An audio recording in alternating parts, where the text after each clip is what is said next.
Don't just live for tomorrow, or just live in yesterday. Just be glad for all you have that's in today. Hey everyone, Connie here, and welcome to my blind reaction to episode 3 of Cybersix. So the last episode, we were introduced to two new characters, Data 7 and Julian. And each of them had a different role to play. Julian was this homeless orphan who was kind of being worked into servitude by this criminal ring.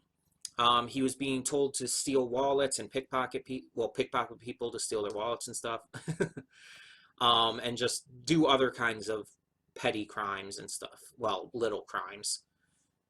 You know what I mean. In order to get money for their group. Now, their group ends up being taken over, along with all the other criminal organizations in the area, by the bad guys. And meanwhile, one of the bad guys is a new one, a panther, a genetically engineered panther by the name of Data 7.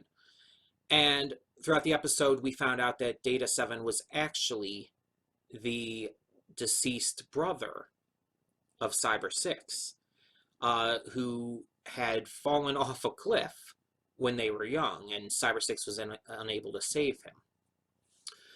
And so Data 7 was, his personality, or his mind and everything, was kind of reprogrammed and put into the panther body by their creator, their father, you could say. So yeah, really interesting turn of events. I don't know where it's going to go from here. I don't know what we're going to get with this episode, but I'm really enjoying this so far. Like, a lot more than I honestly figured I would, which is a good thing. It's always a good thing. And we'll just have to see how it goes. So, in the meantime, we're just going to get this started and kind of go from there. So, when the screen fades to black, pause this redirect and go to the description below. Follow the link to the reaction, and after you watch it, come back here to the redirect, because after it fades to black and then fades back in, everything from that point forward will be my afterthoughts, and will contain spoilers to the episode. So that being said, thank you so much for tuning in, and I will see you at the reaction. Okay, and we are back, and we'll begin with spoilers in 3, 2, 1, now. So this is an interesting one. A good episode for sure. Not really what I expected, though. Like, just going into the start of it and everything, with the beginning showing us, well, Tara and everything, Tara's birth and all, and it's like, I wasn't expecting this to go into kind of this message about not adhering to, how do I put it? How do I word this? To not having to be forced into the role that you were, well, forced into, that you shouldn't have to live out the role you were forced into. Cybersix, I think this is the first time Cybersix has actually straight up implied that she was created for evil, though it was very much implied. It was very much expected in that regard. But we see how she is a crime fighter now. She is fighting against these creations, these monstrosities. And so she is definitely turned away from her original design, which is why the scientist wants her taken care of. While we see Tara in this is created from the mud from, I think it was the original, like the first ocean or something like that, they said. And it was created, it was given like mind from the little pipsqueak whose name I can't remember, as well as body by the oh my god, I can never remember what they're called. Because again, like I said in the reaction, it's like it's such an obscure name. But yeah, given body by the goons, I'll just call them that.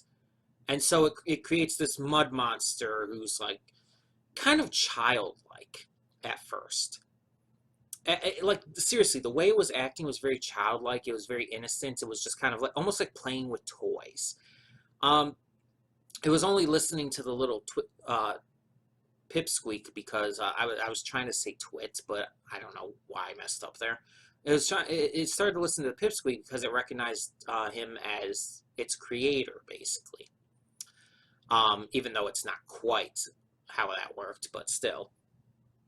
Um, but then somehow, and we saw this multiple times in the episode, somehow Cybersix has this ability to channel like her emotion into like this psychic wave, sending it into someone else's mind. And it's like, okay, it seems like a subconscious thing though. Like she's not trying to do it, and she does. I don't even think she even realized she did it.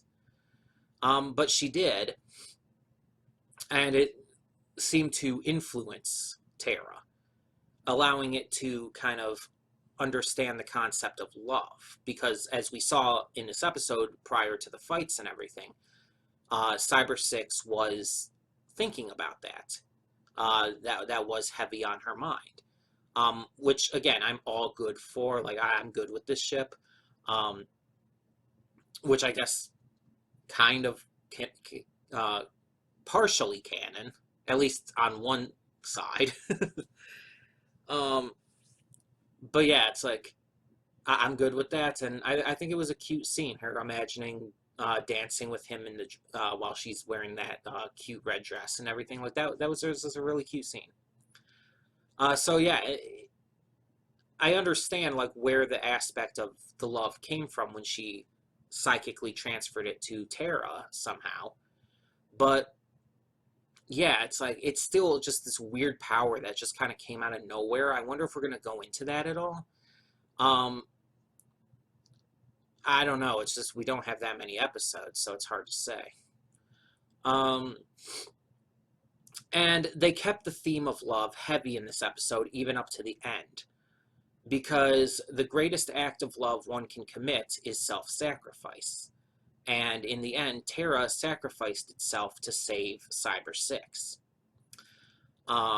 So yeah, it was just a really wonderful theming there, and very fitting considering Valentine's Day was just last week. So it was good timing on that.